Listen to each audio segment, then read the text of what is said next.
Olá, alunos, professor Marcos novamente, para a gente dar um aprofundamento na discussão da aula anterior. Então vamos lá. O que a gente vai falar hoje, que é uma forma mais técnica, e às vezes geralmente vamos discutir política, é importante que eu saiba isso, aquilo, sobre como são feitas as eleições, como é que funciona, né? E para discutir isso, a primeira pergunta que eu tenho para vocês é o seguinte, que a pergunta inclusive estava no PET 1 do terceiro ano, que é quem tem mais poder? O presidente, os juízes ou os deputados? Será que você acertou essa questão lá? Vamos tentar que até o final da aula a gente vai conseguir fazer essa resposta. E é uma coisa que intriga muitos alunos, inclusive mais com a temperatura da política subindo no país, a gente começa a perceber e tem toda uma discussão sobre isso. Eu acho que essa aula vai ajudar a esclarecer com um assunto super atual, né?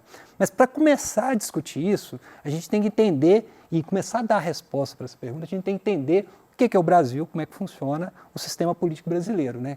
E o Brasil ele tem um nome, né, que chama República Federativa do Brasil.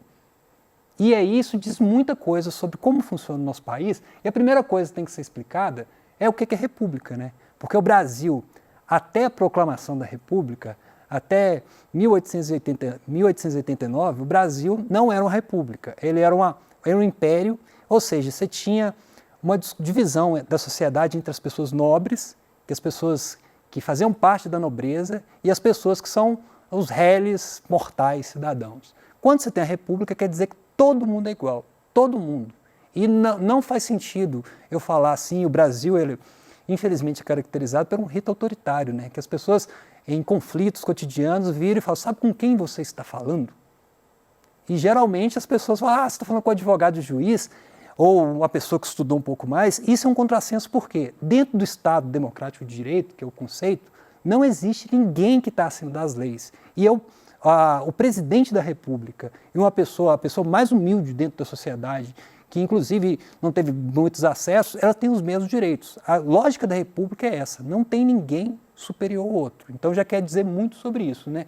E aí vai falar, o Brasil, uma das características principais nessa discussão, isso aqui é o primeiro artigo da Constituição Federal, o Brasil ele vai ser um Estado democrático de direito. Ou seja, o que é isso? É uma democracia baseada nas leis. E aí, professor, eu posso manifestar livremente? Pode, desde que isso não fira as leis. Por exemplo, eu posso falar, professor, eu li no livro de um teórico X ou Y que tem que acabar com a propriedade privada e no Brasil tudo tem que ser do governo. Eu posso sair pela rua protestar isso? Não, por quê? Porque está ferindo a Constituição, que a gente vai entender que a Constituição garante a livre propriedade.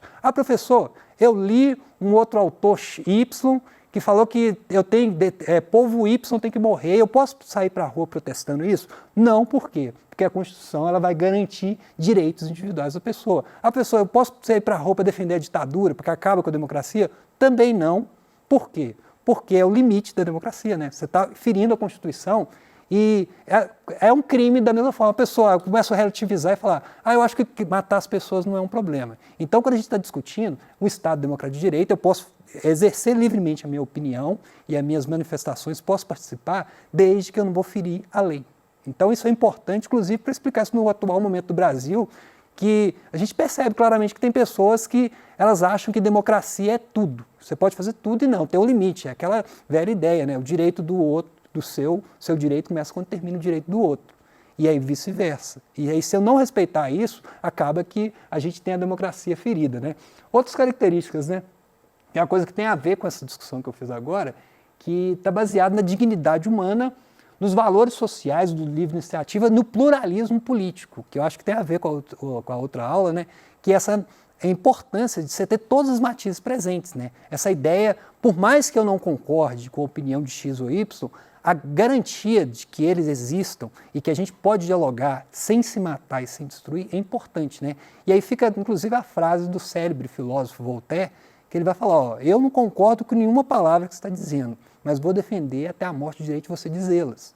Que a democracia, o pluralismo político está nisso, né? Independente se eu sou de esquerda ou de direita, independente da minha posição, eu tenho que ter esse lugar e me permitir escutar o outro, para fugir de polarizações, discussões ideológicas, porque a democracia parte disso, né? Aquela lógica que a gente falou de dialética, que aí eu apresento uma hipótese, o projeto de lei é isso, né? A pessoa apresenta o projeto de lei, as pessoas vão ler, e você ter pluralidade política, ter representante de todos os grupos da sociedade, eles vão ler esse projeto e vão discutir os representantes, né? Mas vamos caminhar aqui, E aí vai cair nessa discussão, né? O Brasil, o sistema político brasileiro funciona assim, né? Você tem uma república presidencialista, a gente tem um presidente eleito pelo voto popular e tem os demais representantes também eleitos, né? Então essa ideia de que, no final das contas, aquela pergunta, quem manda é o poder popular. E o voto vai ser discutido para isso, né?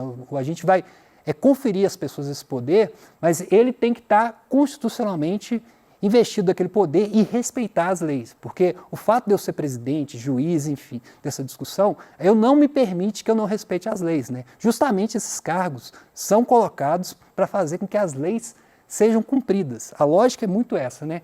E aí o Brasil ele tem uma questão também, que ele tem uma federação, que também tem uma discussão sobre isso nos últimos dias. Qual que é o lugar do Estado, dos estados, né? Minas Gerais, Bahia, enfim. Qual que é o lugar, e dos municípios. E aí também, mais para frente, a gente vai ver isso, né? E também você tem essa questão, novamente, do Estado Democrático de Direito, que é uma democracia que você tem uma Constituição, e basicamente, se for perguntar quem manda, é o livro. E a Constituição, o Brasil teve várias constituições, essa é a última Constituição, que ela é conhecida como Constituição Cidadã.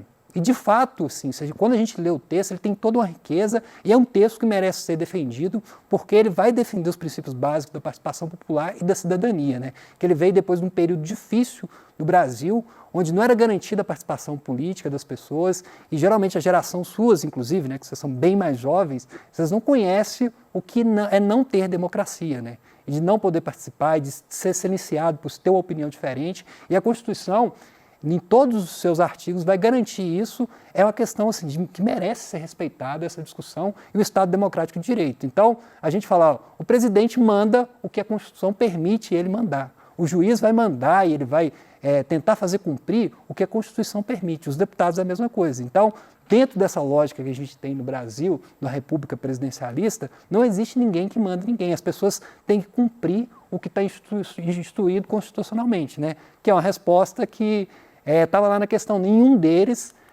a lógica que a gente tem é dessa lógica que todo poder vai emanar do povo, e aí tem essa questão do pluralismo político de novo, mas essa imagem ela vai mostrar muito legal nessa discussão e como isso é importante a gente fazer essa discussão de que o Brasil ele tem uma lógica de tripartição do poder, né? Você tem uma parte que é o legislativo, que são os deputados, os senadores, os vereadores, os deputados federais e estaduais, que eles têm a responsabilidade de elaborar as leis e fazer essa discussão de leis e como apresenta. E é interessante que nesse processo você tem um pluralismo político, porque se você tiver só uma voz discutindo naquele espaço ali, a gente vai ter problemas. Porque as diversidades que vão ser excluídas, e aí é interessante quando a gente fala, inclusive dentro da sociologia a gente fala muito de minorias sociais, mas quando você soma as minorias sociais, é a maioria. Porque não existe uma maioria social nesse sentido, a gente faz parte de várias diversidades e isso é importante, a gente ter pluralismo de todas as vozes representadas, tanto na Câmara Municipal da sua cidade, como na Assembleia Legislativa do Estado de Minas Gerais, como no Congresso Nacional com os nossos deputados e senadores. Então é interessante. O outro poder que você vai ter é o Poder Executivo. O Poder Executivo é formado pelos presidentes, pelos governadores e prefeitos, e mais que isso também, toda a sua equipe de ministério, né? E aí a função do executivo, acho que o nome é autoexplicativo, né? Ele executa as leis. Óbvio que no Brasil, e essa aula é uma aula introdutória, a gente tem outros dispositivos, né?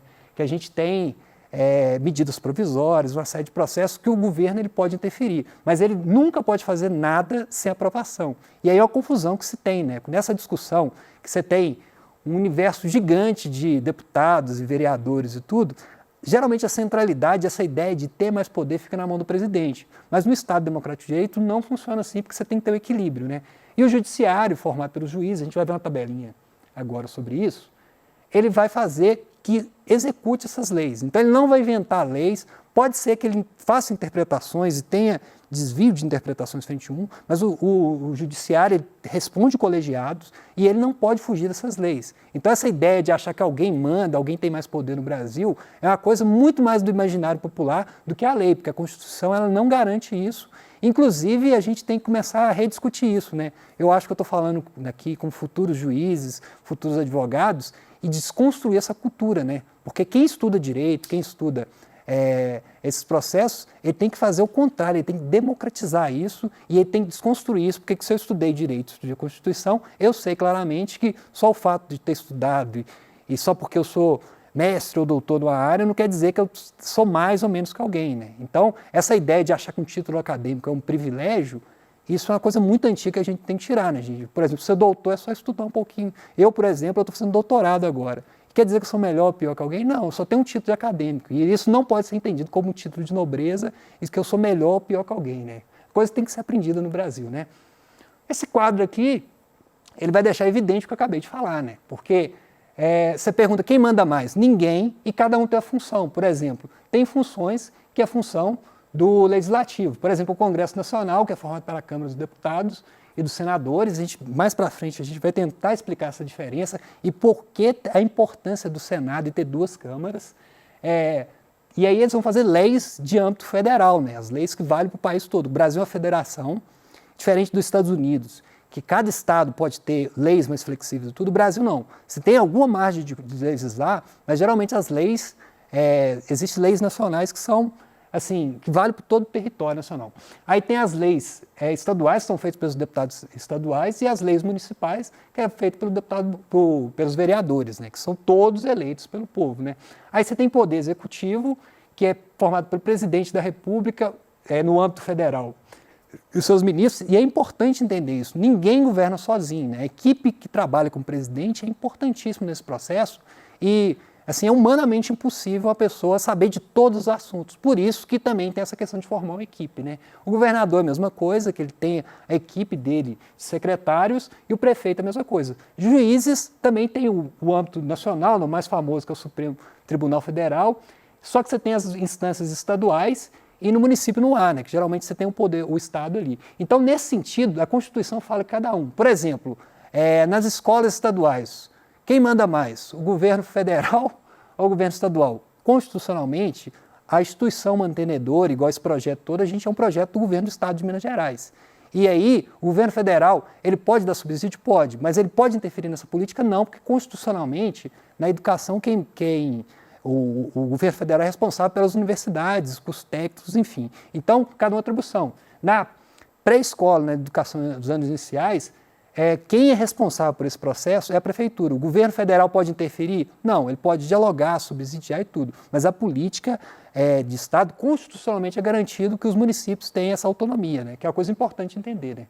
E aí você tem todo o quadro, que a gente pode observar a estrutura toda, né? Que a gente, igual eu falei, a gente tem essa centralidade no líder do executivo, mas não, a gente tem um presidente, dois presidentes do legislativo, um presidente do Senado, outro presidente da Câmara dos Deputados. A gente tem 27 governadores, 81 senadores, daqui a pouco a gente vai explicar como é essa eleição e como é importante ter senadores, 513 deputados, tinha a questão do PET que perguntava isso, né? Deputados estaduais, a gente tem 1.059 deputados estaduais, a gente tem 5.570 prefeitos, porque a gente tem 5.570 municípios, cada um tem um prefeito, e 59.591 vereadores. Então, a gente tem uma estrutura enorme para tomar poder, para fazer parte do poder. Então, a estrutura é enorme não centraliza numa pessoa só e o sistema político. Agora a gente vai falar do sistema eleitoral. E o sistema eleitoral, como é que funciona? É a forma como a gente seleciona os ocupantes do cargo, né? Que é um tema assim, que às vezes costuma pegar mais, porque ele é um pouco complexo, mas a gente vai tentar rapidinho aqui mostrar que o primeiro sistema que a gente tem é o sistema majoritário. O presidente da República, os governadores estaduais e do Distrito Federal, os prefeitos de cidades com mais de 200 mil eleitores, o sistema é o seguinte, as pessoas votam e quem conseguir 50% mais um, ele vai ser eleito. Se a pessoa não consegue, os dois mais votados, eles vão para um segundo turno.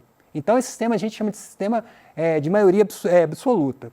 Já no Senado e para prefeitos de cidades com menos de 200 mil eleitores, a gente tem um modelo majoritário simples, que é uma eleição que quem conseguir a maioria dos votos, independente da quantidade desses votos, ele vai ser eleito. Por exemplo, tem várias cidades do interior, enfim, a minha própria cidade, que é Ribeirão das Neves, não tem segundo turno. Por quê? Porque lá não tem mais de 200 mil eleitores. O que acontece? Se o primeiro candidato colocado, ele ficar com 25% dos votos e o segundo ficar com 23%, ganha o que ficou com 25%. Então não tem. Então, Para cidades com mais de 200 mil habitantes, você vai ter esse processo de segundo turno primeiro. Não é um sistema muito complexo. O que vai complexificar um pouco é a forma como a gente elege os representantes do Legislativo, tirando o Senado, que é majoritário, né? E a gente vai ter um sistema proporcional de lista aberta, onde os deputados federais, os deputados estaduais, os vereadores, eles vão participar de um processo que é o seguinte, que é um pouco complexo, né? Que a gente, além de ser votado, o partido dele vai ser votado. Geralmente o sistema, a gente vai entender ele na frente, que a gente vota no candidato, mas o voto, no final das contas, vai para o partido. Até que nas últimas eleições deu uma moralizada, porque antes ia para a coligação. Ou seja, eu votava no candidato X e o voto ia para Y. Então a gente vai ver o processo que é o seguinte, que é tem esse quadro aqui, como é que funciona essa questão? Para mim eleger um cargo político, eu preciso do quê? Você vai ter um número de eleitores, você vai ter um número de abstenções de votos desses eleitores, e aí você vai gerar o número de votos apurados, ou seja, só as pessoas que foram votar que vão ser contabilizadas. Depois você pega esse total e você tira os brancos, e aí você vai ter só os votos válidos. E aí você vai pegar o número de votos válidos e dividir pelo número de cadeiras, que é o seguinte, por exemplo, se tem se uma cidade ela tem 14 cadeiras para vereador, eu vou pegar o número de votos, vou dividir. E aí, por exemplo, para ter um representante, o partido precisa de atingir o total de 10 mil votos. Se esse partido consegue 20 mil votos, você vai ter direito a 2 cadeiras. E o que pode acontecer? Pode ser que o candidato mais votado não ganhe a eleição. E aí o que acontece? O candidato ele conseguiu 1.500 votos, ele não foi eleito porque o partido dele não conseguiu o coeficiente. Já aquele outro candidato que conseguiu menos de 1.000 votos, só que o partido dele conseguiu 2 cadeiras, vai acontecer. E teve no Brasil uma polêmica enorme ligado ao candidato Francisco Everaldo, né, que é comumente chamado de Tiririca, e as pessoas não entenderam muito a polêmica, que o Tiririca, ele foi eleito, ele precisava, vamos supor, eu não sei os dados exatos, mas ele precisava de 200 mil votos para ser eleito como deputado federal em São Paulo. Só que ele conseguiu mais de 1 milhão. Uma campanha, inclusive, muito estranha, porque a campanha dele era basicamente assim, eu não sei o que eu vou fazer lá, me elege para eu fazer. E assim, geralmente foi uma piada, assim, uma coisa meio que foi muito polêmico na época de como ele elegeu e mostrou muito esse desinteresse da população pela política. E o slogan dele é pior que tá, não fica. Isso era 2012. Eu acho que piorou um pouco, assim, pelas propostas, né? Então essa questão de deixar a política de lado e tudo. Só que a grande polêmica que o Tiririca, além de se eleger deputado, ele levou o quê? Mais 3,5 deputados, né? Não tem jeito de ser meio, mas teve uma proporção lá que além de ele se eleger, outros desconhecidos foram eleitos. E aí nesse processo, nesse sistema eleitoral, a gente tem um processo que a maioria dos candidatos não são eleitos pelo voto direto, mas tem esse aproveitamento, né? Mas rapidinho, uma coisa importante para ser dita é sobre o voto nulo. Eu já recebi vários posts de Facebook, fake news, falando que se as eleições tiverem 50% mais um de votos nulos, você vai ter outra eleição. Isso é uma mentira enorme e a Justiça Eleitoral sempre está tentando desmentir, mas sabe como é que é, né? Fake news, redes sociais, as pessoas preferem acreditar em questão de conveniência. E a gente percebe que quando a gente vê o cálculo lá rapidinho do coeficiente eleitoral, os votos nulos e brancos eles não fazem sentido nenhum, eles são retirados do processo. Tanto que nas últimas eleições, a quantidade de votos nulos e brancos, é uma preocupação dos partidos, ela resolveria o problema, né? Então, fica assim essa discussão, é um tema extenso, a gente pode depois visitar com mais calma, mas no mais é isso, né? É um tema complexo, ele merece a gente tanto ler o PET 1 como o PET 2, mas é isso. Obrigado.